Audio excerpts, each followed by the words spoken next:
Hello दोस्तों, आप सभी को गुलाब जामुन जैसी मीठी मीठी नमस्कार। और उसी के साथ आप लोगों का स्वागत है आईपीओ के लव ट्रायंगल शो में। काफी सारे एसएमई आईपीओ लगातार ओपन होने वाले हैं, जहां पर हम वन बाय वन इन सभी आईपीओ का कच्चा चिट्टा खोलेंगे, बेसिक से लेके एडवांस तक। आज की इस रिव्यू वीडियो में हम आलिया कमोडिटीज आईपीओ के बारे में डिटेल डिस्कशन करने वाले हैं, जहां पर हम इस कंपनी का आज के दिन पूरा का पूरा कच्चा चिट्टा खोलने वाले हैं, बेसिक से लेके एडवांस तक। तो अभी से इस वीडियो को लाइक और चैनल को सब्सक्राइब कर दीजिएगा। अगर मैं स्टार्टिंग में इसमें अपने पर्सनल डिसीजन की बात करूं, देखो काफी सारे आईपीएस को स्टडी करने में टाइम लगेगा और उसके बेस पर जो भी रैंकिंग बनेगी उसी के बेस पर फाइनल डिसीजन बनेगा। बट फिर भी अगर मैं अपने डिसीजन की बात करूं आज के टाइम पर इस आईपीओ को देखते हुए, तो एक ऐसा आईपीओ होने वाला है जिसे मैं ना ही आज के दिन इग्नोर कर रहा हूं, ना ही ऐसे कि मैं इसे आज के दिन ही अप्लाई कर रहा हूं। मतलब कि जैसी सभी आईपीओस की डिटेल स्टडी हो जाएगी, उसके बाद जिस तरीके से रैंकिंग बनेगी उसी पर ही फाइनल डिसीजन होगा। But on the face of today एक अच्छा आईपीओ हमें ये देखने को मिल रहा है, और उसी के साथ साथ एक दो इफ बट वाले पॉइंट भी मिले हैं जिसे हम स्टडी करने की कोशिश करेंगे। बट आप लोग एक बार इस वीडियो को देख लीजिएगा, समझ लीजिएगा, फिर अपने रिस्क रिवॉर्ड रेशियो और माइंडसेट के अकॉर्डिंग अपने फाइनेंशियल एडवाइजर से कंसल्ट करके कोई फाइनल एक्शन बनाइएगा। और साथ ही साथ आप लोगों को म्यूचुअल फंड में या इंश्योरेंस सेगमेंट में किसी भी तरीके की कोई भी हेल्पलाइन की जरूरत है, जहां आप लोग चाहते हो कि being a mutual fund distributor हम आपका पैसा मैनेज करने में आपकी हेल्प करें, तो आपको डिस्क्रिप्शन में मेरा फोन नंबर मिल जाएगा, आप मुझसे कांटेक्ट कर सकते हैं। आपकी क्वारी को जल्दी से जल्दी सॉल्व कर दिया जाएगा। कंपनी की अगर हम बेसिक डिटेल की बात करें, 2018 में ये कंपनी इनकॉर्पोरेट हुई थी, मतलब कि ऑलमोस्ट 6 ईयर्स ही हुए हैं। और काम की बात करते हैं तो ये इंगेज होने वाली in the trading of agriculture product, मतलब कि काम वाइज एक अच्छा सेगमेंट हमें देखने को मिल रहा है। और कंपनी मेनली इन्वॉल्व होने वाली है प्रोसेसिंग एंड ट्रेडिंग कैश्यूज। और कंपनी आल्सो ट्रेड करती है अदर गुड्स जैसे कि sugar, pulses, soybean, rice and wheat flour. और कंपनी इंपोर्ट करती है raw cashew nuts from various African nation including Benin, टेनाजिल, बुर्किना फासो, सेनेगल। और कंपनी आल्सो ट्रेड करती है by product from sugar mill जैसे कि बागेज। कंपनी के क्लाइंट इंडिया में राजस्थान, कर्नाटक एंड गुजरात, मुंबई एटसेट्रा में होने वाले हैं। और ग्लोबली भी दुबई एंड श्रीलंका में भी ये अपने प्रोडक्ट्स को सप्लाई करती है। कंपनी की प्रोसेसिंग यूनिट गुजरात में होने वाली है और another setting up processing unit होने वाली है गुजरात में। एज ऑफ दिसंबर 31, 2023 कंपनी के पास 48 परमानेंट एम्प्लॉयज होने वाले हैं, मतलब कि काम वाइज अच्छा काम होने वाला है। अब अगर हम कंपनी के टेंटेटिव टाइम टेबल की बात करते हैं, तो ये आईपीओ ओपन होने वाला है 12 ऑफ जुलाई को, क्लोज होगा 16 ऑफ जुलाई को, अलॉटमेंट होगी 18 ऑफ जुलाई को, रिफंड मिलने शुरू हो जाएंगे और क्रेडिट हो जाएंगे आपके अकाउंट में शेयर्स इफ फ्लोटेड 19 ऑफ जुलाई को। टेंटेटिव लिस्टिंग डेट होने वाली 22 ऑफ जुलाई की। फेस वैल्यू रहेगी 10 रुपीज पर शेयर की। प्राइस बैंड होगा 91 से 95 रुपीज पर शेयर का।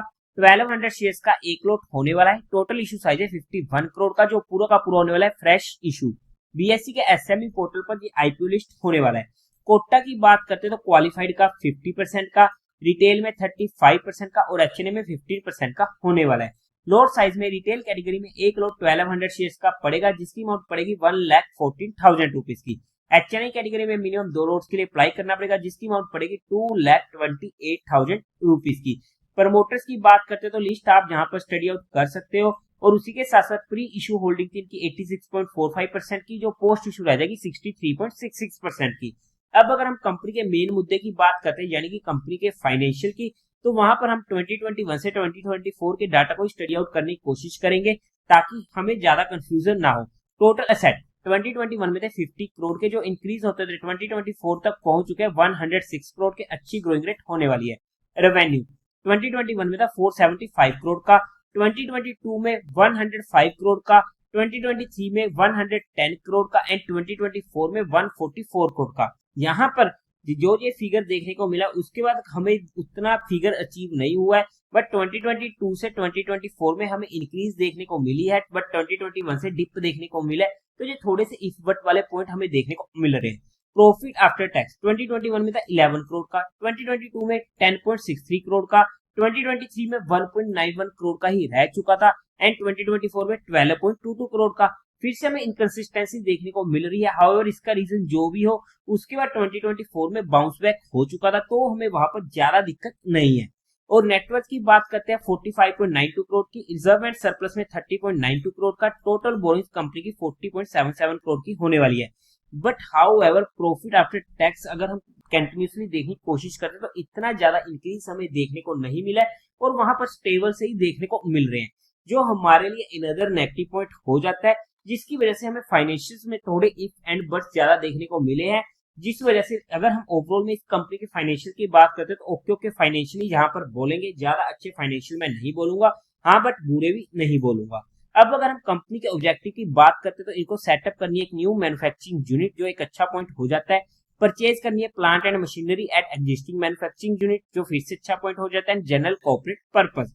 अब अगर हम कंपनी के फंडामेंटल्स को स्टडी आउट करने की कोशिश करते हैं तो मार्केट कैपिटलाइजेशन है 193 करोड़ की, रिटर्न ऑन इक्विटी 6% के करीब की कम है, रिटर्न ऑन कैपिटल एम्प्लॉयमेंट 6% के करीब की कम है, डेट टू इक्विटी रेशियो 0.85 की कंफर्टेबल है, रिटर्न ऑन नेटवर्थ 5.75% की कम है, प्राइस टू वैल्यू 2.92 की, प्रॉफिट आफ्टर टैक्स मार्जिन 10.17 का अच्छा है, प्री आईपीओ ईपीएस 8.18 की, पोस्ट आईपीओ 8.28 की ठीक ठाक है, पी प्री आईपीओ 11.62 की, पोस्ट आईपीओ 11.48 की। अगर हम फंडामेंटली बात करते हैं तो कंपनी के फंडामेंटल हमें ज्यादा अच्छे देखने को नहीं मिल रहे हैं, जो फिर से मालिक नेगेटिव पॉइंट हो जाता है।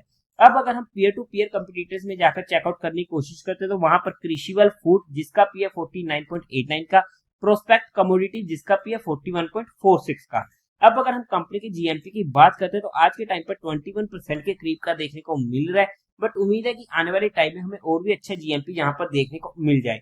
अगर हम वैल्यूएशन वाइज बात करते हैं according to 2024 financial year data, तो उसके बेस पर जे आईपीओ पर कंपनी ने हमारे लिए लिस्टिंग का स्कोप छोड़ा है, मतलब कि ये आईपीओ महंगा नहीं आ रहा और कंपनी ने अपनी वैल्यूएशन को यहाँ पर थोड़ा सा सस्ता रखा है, जिसकी वजह से जो हमारे थोड़े से इफ एंड बट वाले पॉइंट्स थे तो कंपनी ने उन पॉइंट्स की रिस्पेक्ट करते हुए हमारे लिए जहां पर टेबल पे स्कोप छोड़ दिए, बट किसी भी तरीके की जहां पर हमने कोई भी इन्वेस्टमेंट टिप्स या एडवाइस नहीं दिया।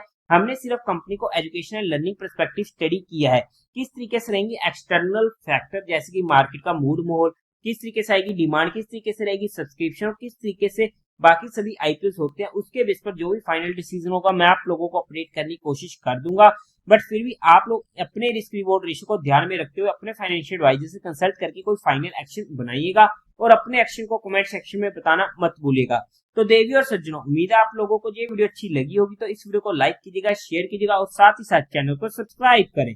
हर हर महादेव।